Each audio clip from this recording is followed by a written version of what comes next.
ವಿಷಯ ಏನು ಅಂತ ಎಲ್ರಿಗೂ ಗೊತ್ತಿದೆ. ನಮ್ಮ ಕರ್ನಾಟಕದಲ್ಲಿ ಈ ಒಂದು ಪರಿಸ್ಥಿತಿ ಬರುತ್ತೆ ಅಂತ ನಾವು ಯಾರೂ ಈ ರೀತಿ ಒಂದು ದಿವಸ ಈ ಪರಿಸ್ಥಿತಿ ಬರುತ್ತೆ, ಈ ರೀತಿ ಈ ಸಮಸ್ಯೆ ಬರುತ್ತೆ ಅಂತ ನಾವು ಯಾರೂ ಊಹೆ ಮಾಡಿರಲಿಲ್ಲ. ಬಹಳ ಬಹಳ ದುಃಖ ಆಗುತ್ತೆ, ಬಹಳ ನೋವಿನಿಂದ ನಾವೆಲ್ಲರೂ ಸಹ ಇವತ್ತು ಬಂದಿದ್ದೀವಿ. ಯಾಕಂದರೆ ನಾವು ಪ್ರತಿಯೊಬ್ಬರು ನಾವು ಮಹಿಳೆಯರಾಗಿ ನಾವು ದೇಶದಲ್ಲಿ ನಾವು ನಮ್ಮ ರಾಜ್ಯದಲ್ಲಿ 50% ಇದ್ದೀವಿ. ನಮ್ಮ ದೇಶದಲ್ಲಿ ಮಹಿಳೆಯರಿಗೆ ನೋಡಿ ದೇವರಾಗೆ ದುರ್ಗೆ, ಸರಸ್ವತಿ, ಲಕ್ಷ್ಮಿ ಅಂತ ಪೂಜೆ ಮಾಡ್ತಾರೆ. ನಮಗೆ ಪೂಜೆ ಮಾಡೋ ಅವಶ್ಯಕತೆ ಇಲ್ಲ, ನಮಗೆ ಗೌರವ ಬೇಕು, ನಮಗೆ ಸುರಕ್ಷತೆ ಬೇಕು. ಈಗ ಸನ್ಮಾನ್ಯ ಪ್ರಧಾನಮಂತ್ರಿಯವರು ಬೇಟಿ ಬಚಾವ್ ಅಂತ ಒಂದು ಅಭಿಯಾನ ಪ್ರಾರಂಭ ಮಾಡಿದ್ರು. 10 ವರ್ಷ ಆಯಿತು ಅವರ ಸರ್ಕಾರ. ಇತ್ತೀಚೆಗೆ ನಾವು ನೋಡಿದ್ದೀವಿ, ನಾವೆಲ್ಲರೂ ಸಹ ನಾವು ನೋಡಿದ್ದೀವಿ, ಒಬ್ಬ ಸಿಟ್ಟಿಂಗ್ ಸಂಸದರು, ಈಗ ನಾನು ಇಶ್ಯೂ ಏನು ಅಂತ ನಾನು ಮತ್ತೊಮ್ಮೆ ರಿಪೀಟ್ ಮಾಡೋಕ್ಕೆ ಹೋಗಲ್ಲ, ಅವರ BJPಯ ಒಬ್ಬ ಅಭ್ಯರ್ಥಿನೇ ಬಂದು ಕೊಟ್ಟಿದ್ದಾರೆ, ಎಲ್ಲ ಮಾಹಿತಿ ಡೀಟೇಲ್ಸ್ ಎಲ್ಲ ಕೊಟ್ಟಿದ್ದಾರೆ, ಈ ರೀತಿ ಆಗಿದೆ ಅಂತ. ಅವರ ಮಾಜಿ ಒಬ್ಬ ಶಾಸಕರೇ ಸಹ ಈ ರೀತಿ ಎಲ್ಲ ಇದನ್ನು ಶೇರ್ ಮಾಡಿದ್ದಾರೆ.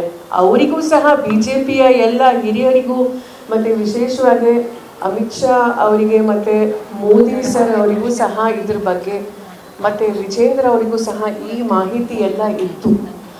ಆದರೂ ಸಹ ಅವರು ಮತ್ತೊಮ್ಮೆ ಇವರಿಗೆ ಟಿಕೆಟ್ ಕೊಟ್ಟಿದ್ದಾರಲ್ಲ, ನಿಜವಾಗ್ಲೂ ನಾವು ಪ್ರತಿಯೊಬ್ಬರು ಕರ್ನಾಟಕದ ಎಲ್ಲ ನಮ್ಮ ಜನರು, ವಿಶೇಷವಾಗಿ ಮಹಿಳೆಯರು ಬಹಳ ನಾವು ನೊಂದ್ಕೊಂಡಿದ್ದೀವಿ.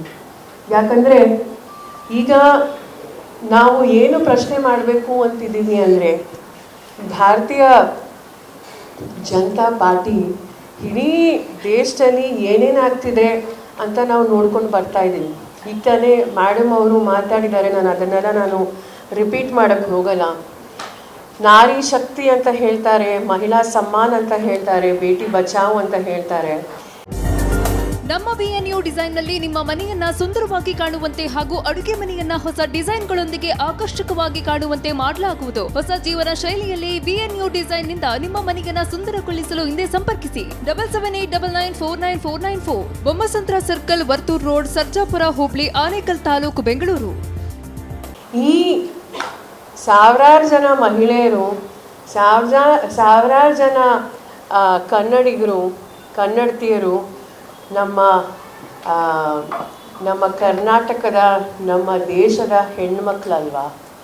ಅವರಿಗೆ ನಿಜವಾಗ್ಲೂ ಅವ್ರು ಏನು ಪಾಪ ಮಾಡಿದ್ರು ಅಂತ ನಿಜವಾಗ್ಲೂ ಈ ರೀತಿ ಸಮಸ್ಯೆ ಆದರೂ ಸಹ ಶಿಕ್ಷೆ ತಗೊಂಡಿಲ್ಲ. ಇದೇ ಒಬ್ಬ ವ್ಯಕ್ತಿಗೆ ನೀವು ಮತ್ತೊಮ್ಮೆ ಟಿಕೆಟ್ ಕೊಟ್ಟಿದ್ದೀರಲ್ಲ, ನಿಜವಾಗ್ಲೂ ನೀವು ಮಹಿಳೆಯರ ಬಗ್ಗೆ ಈ ಭಾರತೀಯ ಜನತಾ ಪಾರ್ಟಿ ಎಷ್ಟು ಕಾಳಜಿ ಇದೆ ಅಂತ ಎಲ್ರಿಗೂ ತೋರಿಸ್ತಾ ಇದೆ. ನೋಡಿ, ಮೋದಿ ಕಿ ಪರಿವಾರ ಅಂತ ಹೇಳ್ತಾರಲ್ಲ, ಈ ಅಲಯನ್ಸು ನಾವೆಲ್ಲರೂ ಅದೇ ಪ್ರಶ್ನೆ ಕೇಳ್ತಾ ಇರೋದು. ಈಗ ಹಿಂದೆ ಏನೇನಾಯಿತು ನಾನು ಅದರ ಬಗ್ಗೆ ಮತ್ತೊಮ್ಮೆ ಕೇಳಕ್ಕೆ ಹೋಗಲ್ಲ. ಉನಾವ್ ಕತುವಾ ಇರ್ಬೋದು, ಮಣಿಪುರಲ್ಲಿ ಆಗಿರ್ಬೋದು. ಆಮೇಲೆ ನೋಡಿ, ಮಹಿಳೆಯರ ಮೇಲೆ ಏನಾದರೂ ಈ ರೀತಿ ಲೈಂಗಿಕ ಅತ್ಯಾಚಾರ ಆದರೆ, ಕಿರುಕುಳ ಆದರೆ ನಾವು ಯಾವತ್ತೂ ಸಹ ಒಟ್ಟಿಗೆ ಬಂದು ಅದನ್ನ ಖಂಡಿಸಬೇಕು.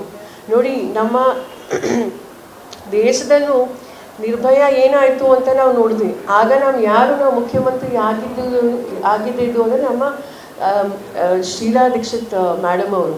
ಯಾಕಂದರೆ ಮಹಿಳೆಯರ ಮೇಲೆ ಏನಾದರೂ ಈ ರೀತಿ ಘಟನೆಗಳಾದರೆ ನಾವೆಲ್ಲರೂ ಒಟ್ಟಿಗೆ ಬಂದು ಖಂಡಿಸಬೇಕು. ಆದರೆ ಈಗ ನೋಡಿ, ಈ ವಿಡಿಯೋಗಳನ್ನ ಪಾಪ ಸಾವಿರಾರು ಜನ ಮಹಿಳೆಯರು ಅವರ ಮುಖ ಸಹ ಇದು ಮಾಡಿದಿರ ಅವ್ರ ಪಕ್ಷದ ಒಬ್ಬ ಮಾಜಿ ಶಾಸಕರೇ ಇದನ್ನ ರಿಲೀಸ್ ಮಾಡಿದಾರಲ್ಲ.